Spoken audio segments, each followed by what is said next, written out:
Moisés, escolhido por Deus, ele guia seu povo da escravidão à liberdade. Mas qual é a verdade por trás do livro do Êxodo? 10 pragas terríveis assolaram o Egito há 3.000 anos. Existe uma força capaz de dividir o Mar Vermelho? A ciência por trás do Êxodo, para explicar o mistério bíblico.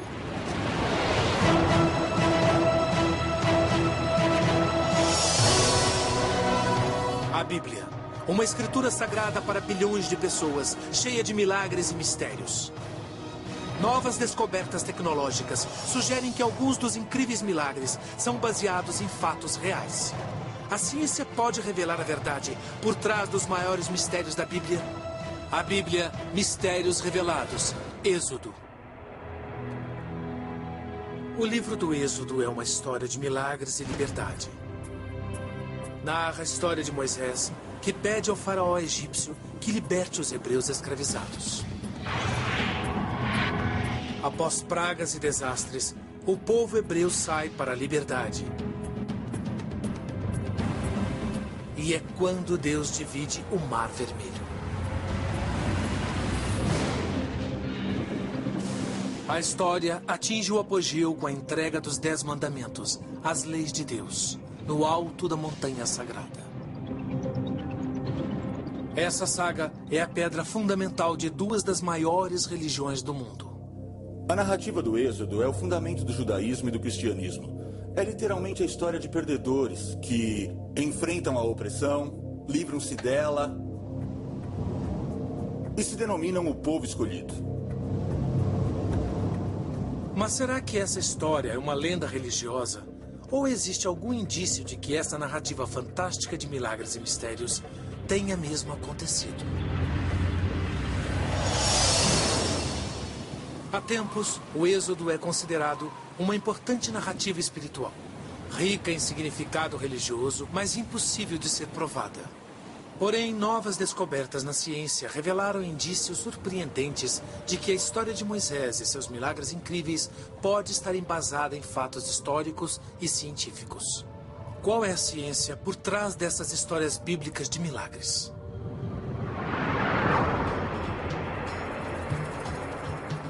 Para investigar esta questão, temos que começar com o único texto que existe: o livro do Êxodo da Bíblia hebraica. A história começa com o povo hebreu escravizado no Egito. A Bíblia não menciona a data deste período, e entre as descobertas da arqueologia egípcia, não há menção a escravos hebreus. Entretanto, há um indício que pode estabelecer um cronograma para a história de Moisés e o Êxodo. No Museu Egípcio do Cairo, alguns dizem que existe um sinal. Uma evidência física que pode provar a veracidade dessa história épica.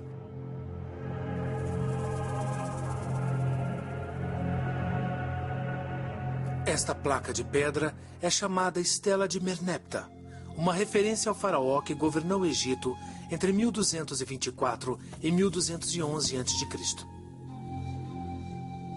A estela exulta as muitas conquistas do faraó.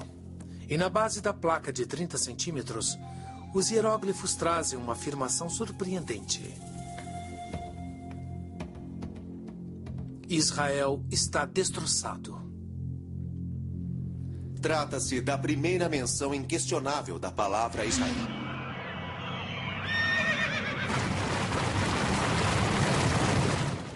Claro que os vitoriosos sempre dizem que destruíram tudo. O que não significa que a coisa deixou de existir. Mas isso mostra que a terra de Israel já existia naquela época. Comparando a linha do tempo egípcia com a bíblica, a data do Êxodo começa a surgir. A Bíblia relata que Israel foi estabelecido 40 anos após os acontecimentos descritos no livro do Êxodo.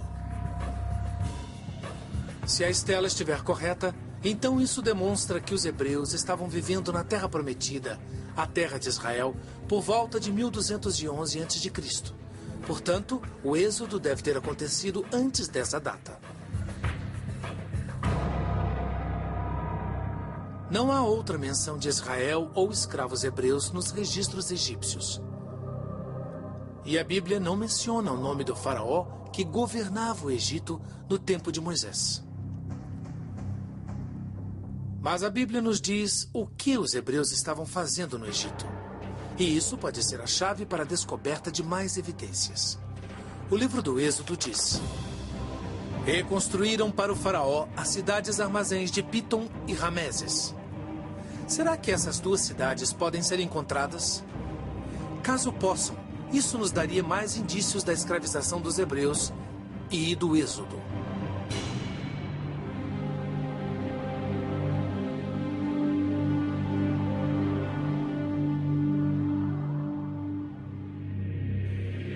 Escavações recentes no Egito revelaram o palácio de um faraó com enormes estátuas, onde atualmente fica a cidade de Cantir. Os hieróglifos antigos dizem que é a cidade de Ramsés, Pi-Ramsés, cujo nome coincide com os das cidades construídas pelos hebreus na Bíblia. Arqueólogos acreditam que a cidade foi construída por volta de 1280 a.C. Será que estas pedras foram utilizadas pelos escravos hebreus do Êxodo? Se esta for mesmo a cidade mencionada na Bíblia, então é possível identificarmos o faraó do Êxodo. A construção foi feita por Ramsés II. E Ramsés II provavelmente iniciou seu reinado por volta de 1280 a.C. Isso nos dá uma cronologia para o Êxodo em algum momento entre a construção da cidade de Ramsés em 1280 a.C. e a conquista de Israel pelo faraó Merneptah por volta de 1211 a.C. Durante este período, a Bíblia diz que os egípcios temiam que os escravos hebreus se rebelassem.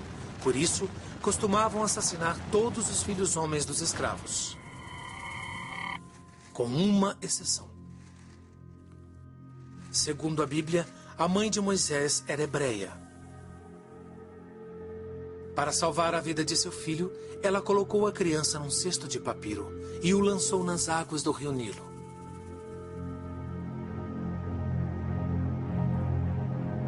Por sorte, a cesta e a criança foram encontrados pela filha do faraó. A Bíblia diz: ela o adotou por seu filho e lhe deu o nome de Moisés, dizendo: porque eu o tirei das águas.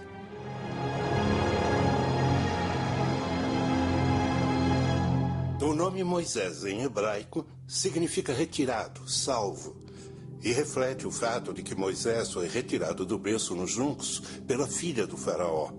Esse é o motivo do nome.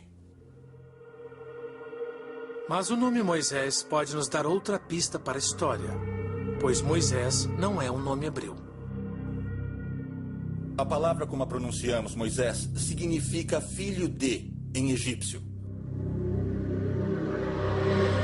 Tome como exemplo Ramsés, que significa filho do deus do sol, Amon-Ra.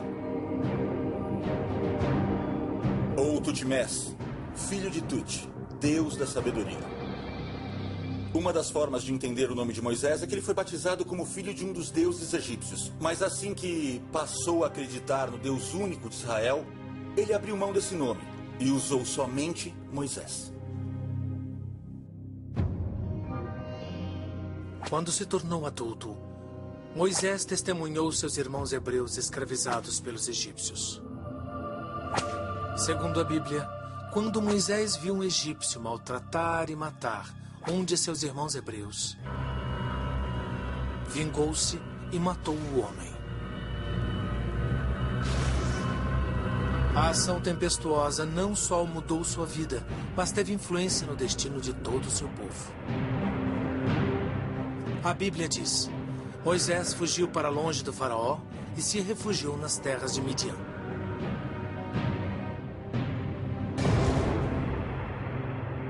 A verdadeira localização de Midian é um mistério, mas foi lá que Moisés supostamente teve seu primeiro encontro com Deus.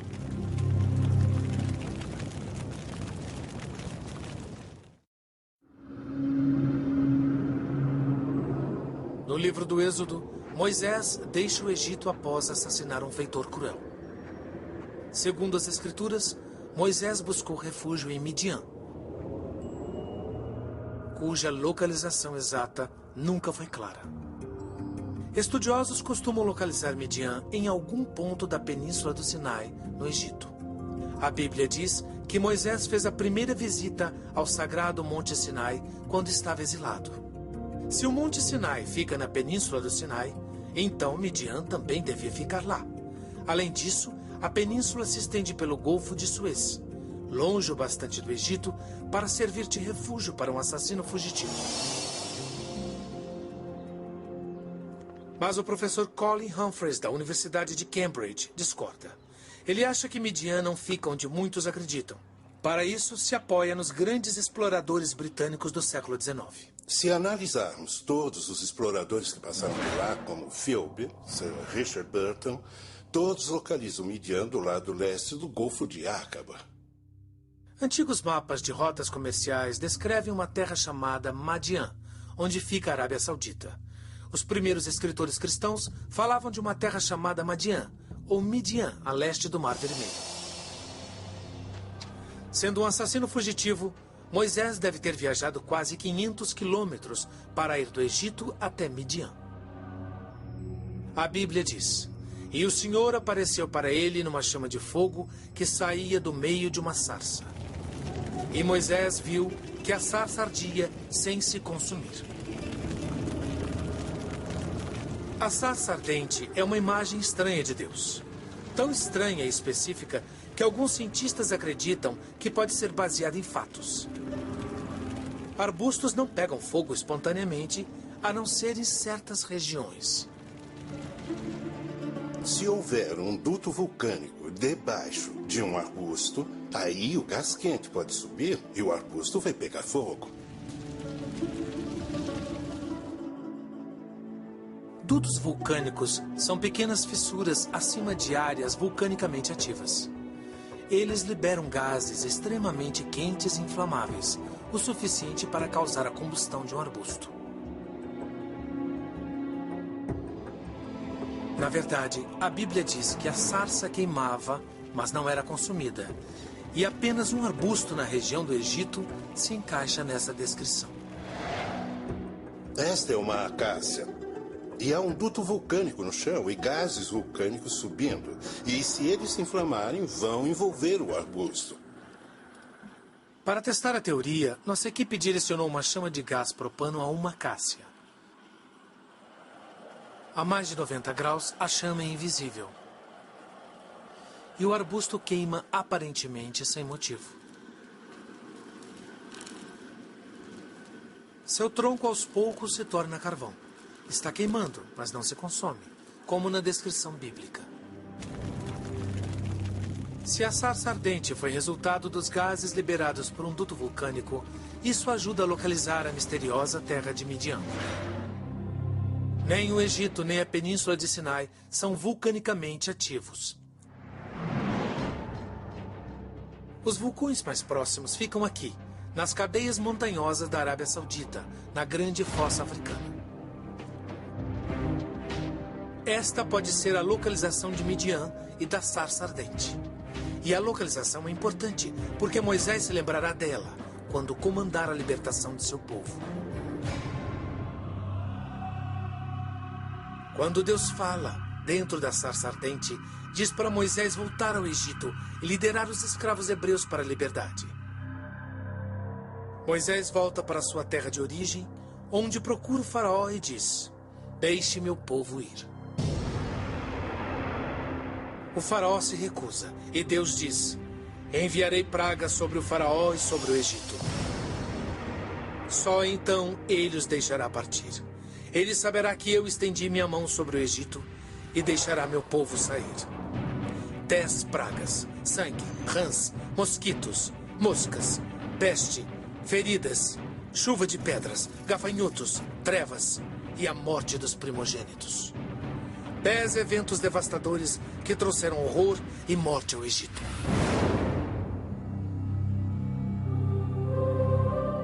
Alguns cientistas sugerem que as 10 pragas não são apenas uma reprodução literária da ira de Deus, mas sim uma descrição científica muito precisa de fenômenos naturais. Cada uma das pragas, essencialmente, deflagra um efeito dominó. Empurra uma bola de neve montanha abaixo e isso chega ao clímax com a 10ª praga.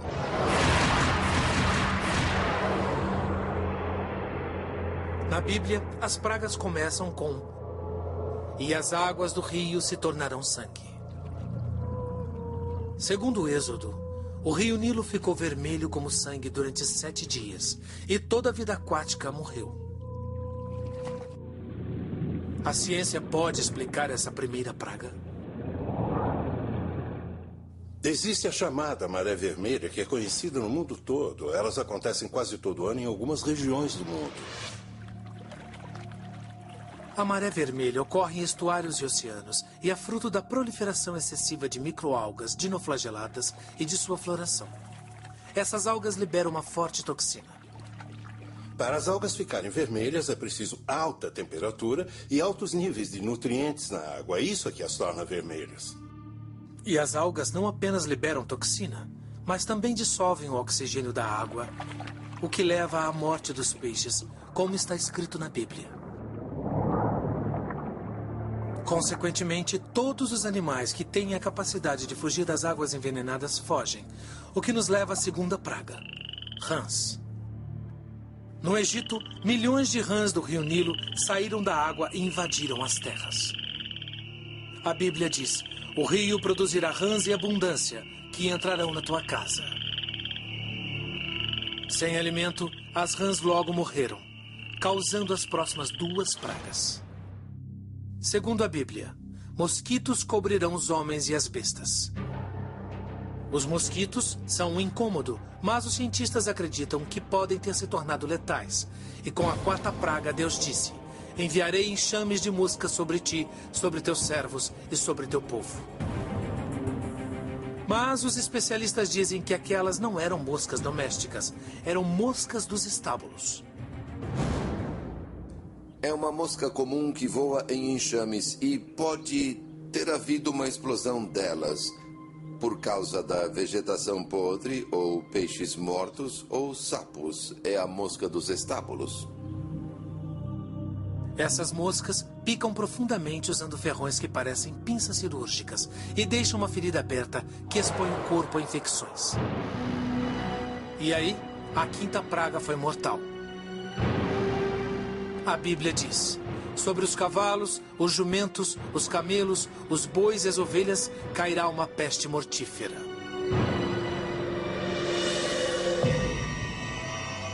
A peste que matou o gado e a criação foi resultado de um vírus patogênico espalhado pela picada dos mosquitos da 2ª praga. É a febre catarral maligna, ou língua azul. Ela tem esse nome porque os pulmões ficam cheios de líquido, os animais não conseguem respirar, suas línguas ficam azuis e eles morrem. Na 6ª praga, os homens também são atingidos por doenças. A Bíblia diz: "Úlceras e chagas atingirão homens e animais." Chagas, pústulas e feridas purulentas que podem ter sido causadas pelas picadas das moscas dos estábulos.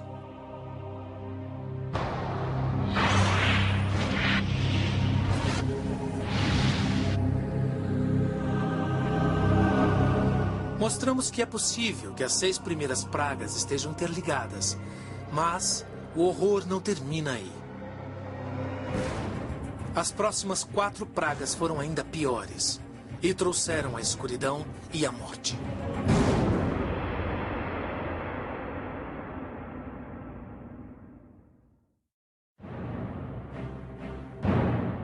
Na narrativa bíblica do Êxodo, Deus envia 10 pragas sobre o Egito. Os cientistas acreditam que essas pragas poderiam ser desastres naturais interligados, do rio de sangue à praga das chagas. Mas a 7ª praga veio do nada. Uma chuva de granizo de proporções inimagináveis. A Bíblia fala da pior tempestade nas terras do Egito.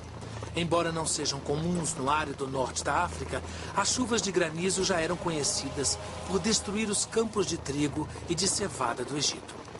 O frio e a umidade repentinos, num clima quente e abafado, criaram um ambiente ideal para a eclosão de ovos de insetos, e isso culminou na 8ª praga.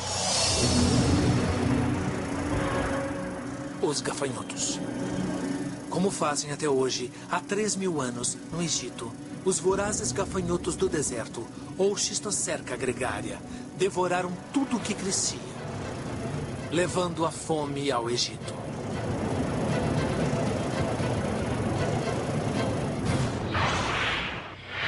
A 9ª praga é apavorante e parece não ter ligação com as outras. A Bíblia diz que Deus enviou 3 dias de escuridão. Isso foi um sinal da ira de Deus? Um presságio da destruição iminente? Ou existe uma explicação científica? É quase certo que tenha sido um cansim, uma tempestade de areia. No verão, essas tempestades são comuns no Oriente Médio.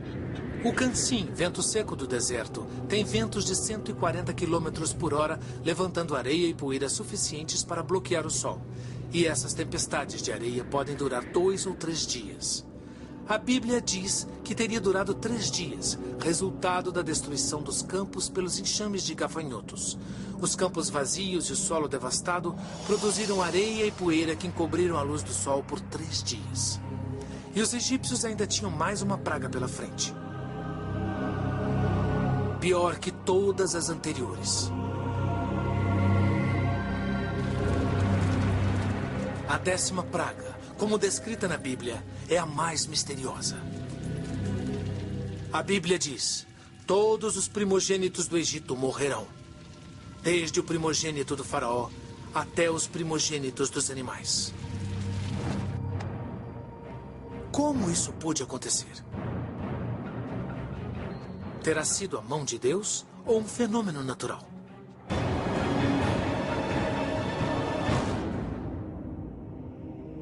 Para mim, a praga mais difícil de ser explicada cientificamente é a 10ª praga. A morte seletiva de todos os primogênitos egípcios e dos animais mais velhos ou animais dominantes. Mas a morte dos primogênitos pode ser explicada cientificamente. O epidemiologista John Marr estudou o texto bíblico e investigou as características das 10 pragas. Como um perito forense, Marr selecionou as evidências e concluiu que o assassino estava escondido no alimento estocado, já que as pragas anteriores tinham acabado com os alimentos. Os peixes estavam mortos e não podiam ser consumidos. Os animais estavam doentes ou mortos. Os egípcios não tinham mais comida. E as lavouras haviam sido devastadas pelos gafanhotos. Granizo e gafanhotos destruíram toda a colheita do ano. Isso forçou os egípcios a estocarem qualquer comida que restasse e tiveram que enterrá-la. E os grãos armazenados podem ter desencadeado a 10ª praga. Para demonstrar, o Dr. Marr nos leva às colinas da Virgínia, com um tonel de milho e um alambique tradicional.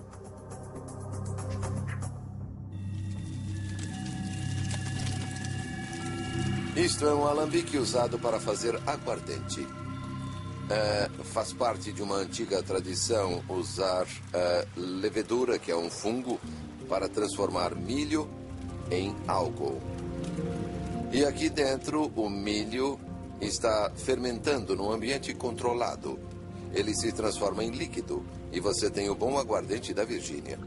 Fazer uso controlado de fungos pode produzir álcool, mas fora de controle, os fungos podem ser mortais.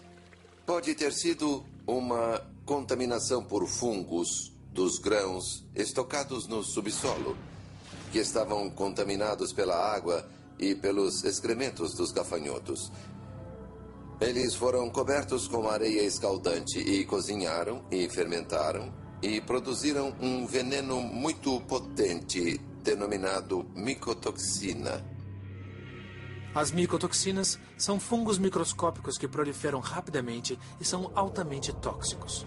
Muitas micotoxinas podem destruir o sistema imunológico e os órgãos que processam o sangue, que são o fígado e os rins. Até pequenas quantidades podem causar doenças e morte. Os 3 dias de escuridão da 9ª praga devem ter dado tempo suficiente para as micotoxinas se desenvolverem e infectarem somente as camadas superiores dos grãos estocados no subsolo. Se ingeridas ou mesmo inaladas, as micotoxinas podem matar de um dia para o outro. Mas isso não explica como a praga matou somente os primogênitos, entre homens e animais. Marr acredita que a resposta esteja numa antiga tradição. No Egito e em outros países do Oriente Médio, há uma tradição de que o filho mais velho ganha uma porção dupla. Nas sociedades tradicionais, o filho mais velho era alimentado primeiro para assegurar o futuro da família. O mesmo acontece entre os animais. Qualquer pessoa que viva numa fazenda em que haja cavalos, vacas e porcos sabe disso. Qual deles se alimenta primeiro? O maior, o dominante. Então, se os egípcios usaram os grãos para alimentar seus animais, os animais mais velhos e mais robustos morreram. Segundo essa teoria, somente a camada superior do estoque de grãos estaria infectada com a micotoxina. Esta camada alimentou os primogênitos, enquanto o resto da população comeu os grãos das camadas inferiores. Os que comeram primeiro morreram. Os outros, não.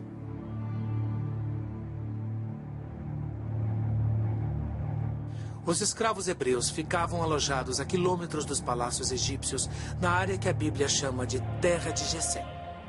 Isso foi fundamental para eles sobreviverem às pragas.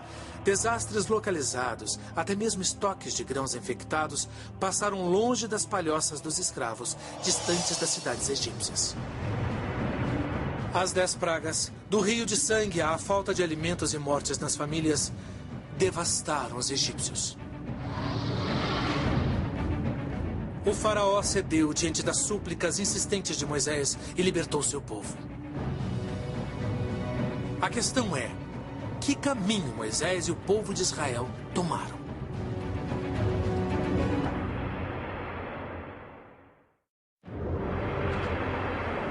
Nossa investigação científica sugere que a história bíblica de Moisés e das pragas do Egito é baseada em fatos. Se isso for verdade, o restante da história também pode ser. Assim, poderemos seguir a trilha de Moisés e encontrar a localização da famosa travessia do Mar Vermelho e também do local mais sagrado da Bíblia, o Sinai, a montanha de Deus, onde Moisés recebeu os 10 mandamentos. Minha rota mostra os israelitas saindo do Egito e entrando na península do Sinai. O Dr. Colin Humphreys e o Dr. Peter Williams, da Universidade de Cambridge, estudaram centenas de mapas antigos em busca desta rota sagrada. Como sabemos, o livro do Êxodo diz que o ponto de partida do Êxodo, que era onde o faraó vivia em seu palácio, foi um local chamado Rameses. Já sabemos que a cidade bíblica de Rameses ficava nas ruínas que os arqueólogos chamam de Cantir. Mas, para descobrir a rota do Êxodo, devemos voltar ao texto bíblico.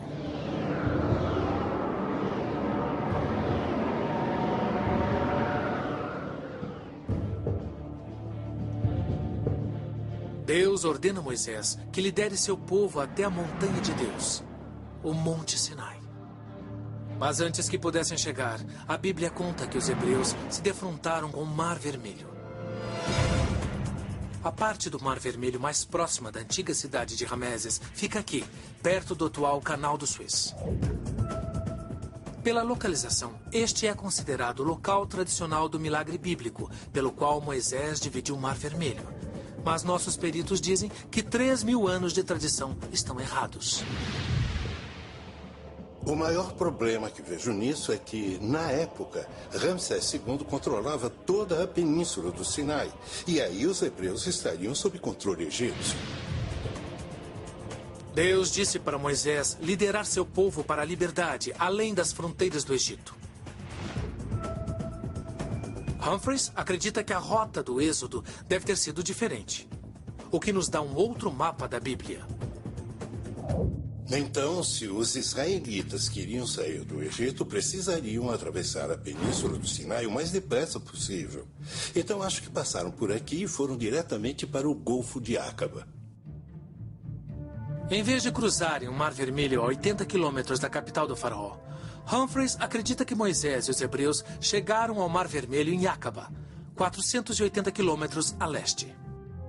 Há outro motivo para esta conclusão, com base nas caminhadas que Moisés fazia.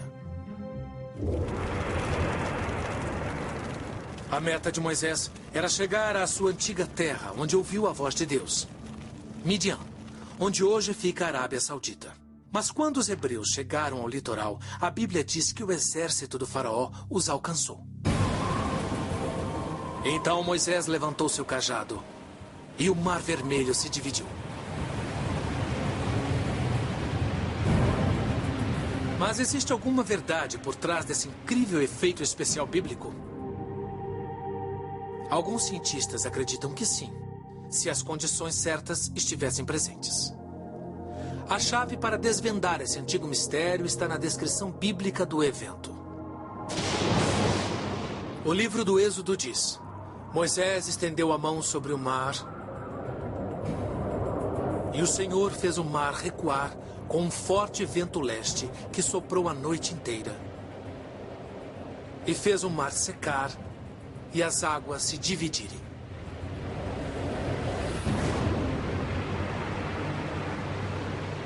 Para nós isso é... Não é uma prova, mas uma indicação de que talvez esse fenômeno tenha sido induzido pelo vento. O oceanógrafo Doron Noff sugere que a divisão do Mar Vermelho não foi um milagre instantâneo, mas um raro fenômeno meteorológico. Podemos ver no monitor a animação dessa teoria. É um fenômeno que acontece em águas rasas. Está vendo o vento soprando da praia para a parte mais funda? Se o vento for forte o bastante e o golfo raso o bastante, a água pode recuar tanto que as irregularidades do leito ficam expostas.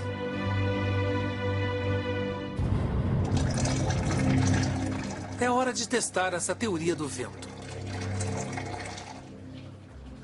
Na Universidade Estadual da Flórida, Noff e sua equipe de técnicos construíram um tanque gigante e o encheram com água salgada, convenientemente tingida de vermelho. Neste experimento em escala reduzida, o vento é gerado por um aspirador de pó industrial. A suposta irregularidade do leito é representada pelo acrílico curvado. Então o vento sopra e podemos ver que empurra a água e expõe essa elevação. Podemos ver que é uma parte do leito quase sem água.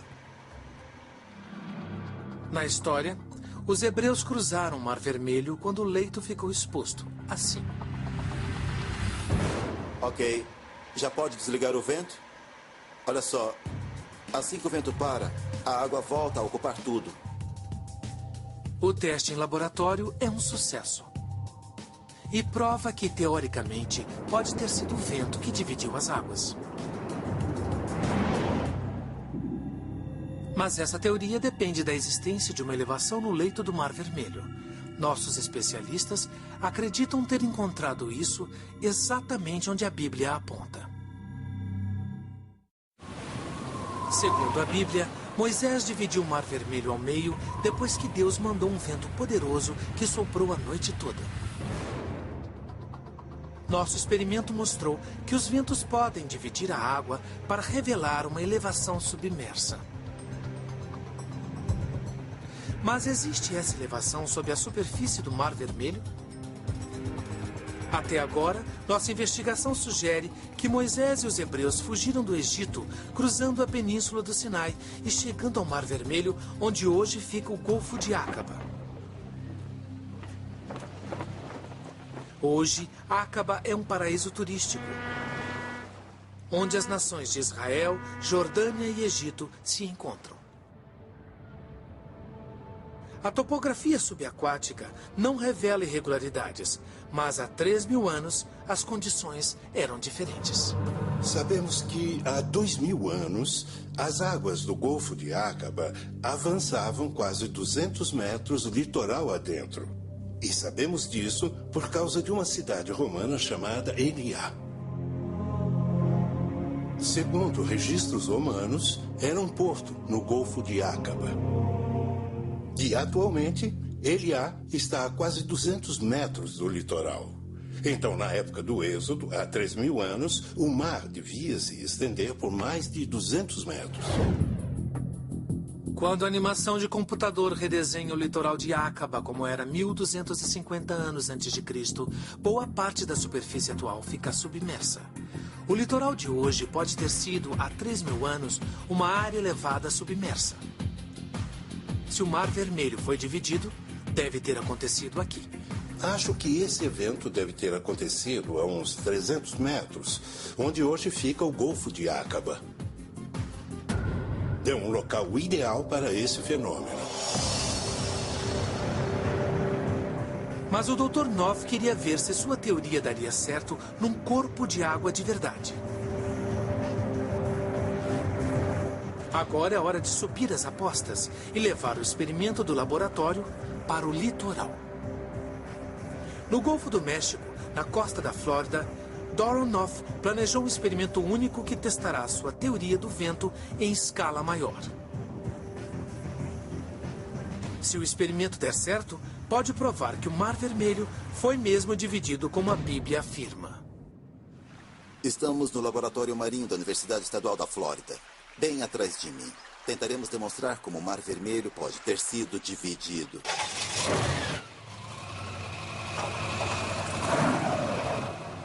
Aerobarcos com hélices poderosas lançarão jatos de ventos de aproximadamente 160 km por hora, as condições ideais para o fenômeno. O Golfo fornece condições hidrodinâmicas reais como massa, pressão atmosférica e condições da linha costeira, que não podem ser reproduzidas num tanque de acrílico. O aerobarco sopra forte nas águas do Golfo.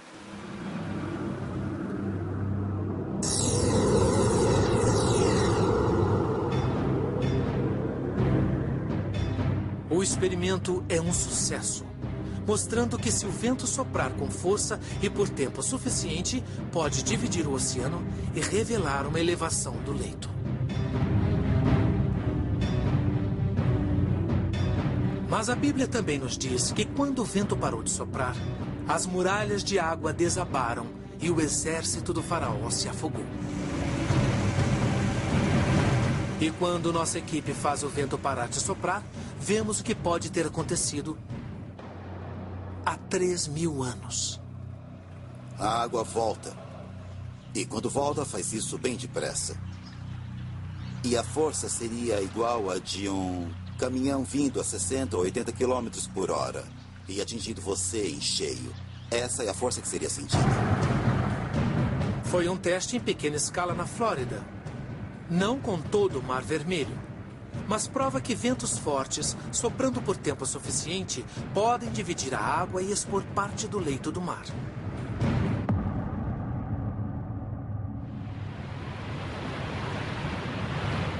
A Bíblia diz que depois que Moisés e seu povo atravessaram para a liberdade, ainda faltava uma etapa: chegar à montanha de Deus.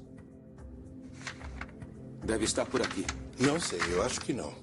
Bom, então onde está? Será que nossos especialistas podem descobrir a montanha em que Moisés falou com Deus e recebeu os 10 mandamentos? Eu vou pesquisar na internet. Existe um mistério final na narrativa bíblica do Êxodo. Depois de atravessar o Mar Vermelho, Moisés levou seu povo para Sinai, a montanha de Deus, onde recebeu os 10 mandamentos.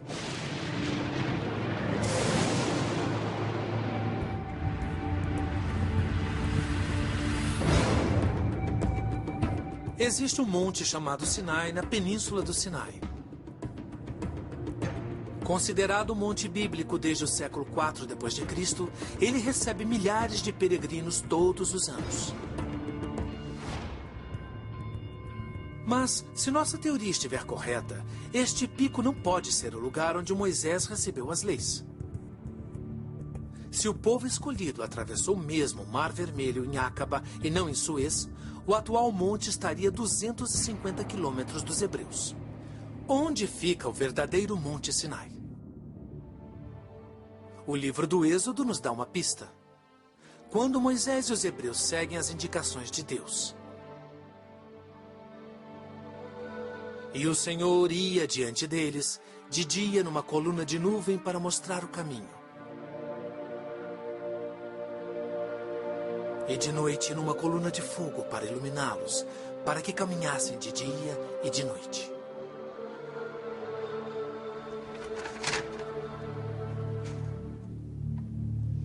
Os doutores Colin Humphreys e Peter Williams, da Universidade de Cambridge, analisaram as explicações possíveis e acreditam que essa estranha descrição seja uma representação simples e precisa de um evento natural. Um vulcão. De dia, poderiam ver grossas nuvens de fumaça saindo de um vulcão. E à noite veriam as chamas. Então o vulcão faz sentido. Não existem vulcões ativos na península do Sinai. Mas há vários na Arábia Saudita, perto do suposto local da travessia, em Acaba. Mas será que o vulcão de Moisés pode ser localizado? A própria Bíblia parece dar a direção específica. Olha, se fossem por aqui, seriam 11 dias de viagem. Humphreys e Williams reuniram mapas antigos que acreditam conter provas que levam à Montanha de Deus, com o auxílio de um mapa verbal que aparece codificado nas palavras da própria Bíblia, no livro do Deuteronômio. Acho que uma pista fundamental para a localização do Monte Sinai vem de um relato do Deuteronômio. É essa jornada de 11 dias, de Cades Barneia até o Monte Sinai. Os peregrinos percorriam, em média, 60 quilômetros por dia. E isso resulta em 660 quilômetros. A cidade de Cades Barneia aparece em muitos mapas antigos. E num raio de 660 quilômetros, só há um vulcão ativo grande o bastante para criar uma coluna de fumaça que os hebreus poderiam ver e seguir a muitos quilômetros de distância. Ele se chama Monte Beder. E quando Moisés recebe as leis no monte, a Bíblia diz: "E a fumaça subiu como fumaça de uma fornalha, e todo o monte tremia grandemente." Uma erupção impressionante que só poderia ter vindo de um vulcão ativo. Se aceitarmos o Monte Sinai como um vulcão, me parece que a única montanha que se enquadra nisso é o Monte Beder, e nenhuma outra. Nossos investigadores bíblicos criaram uma sequência de teorias baseadas na ciência, que parecem se adequar perfeitamente à narrativa bíblica. Das 10 pragas do Egito, a divisão do Mar Vermelho, até a Montanha de Deus. Os milagres do Êxodo podem ser explicados por fenômenos científicos, mas isso não torna a história menos milagrosa. Quando você pensa nas dificuldades que eles enfrentaram, eles pediram a Deus com todo o seu coração. E Deus se manifestou e mandou um libertador. Eu acho que é uma grande história. Mas, para os fiéis, descobrir a ciência por trás da Bíblia pode não ser tão importante. O Êxodo é uma história que fala de perdedores, que, com fé e perseverança, conseguiram superar toda a opressão e todos os problemas que enfrentaram na vida.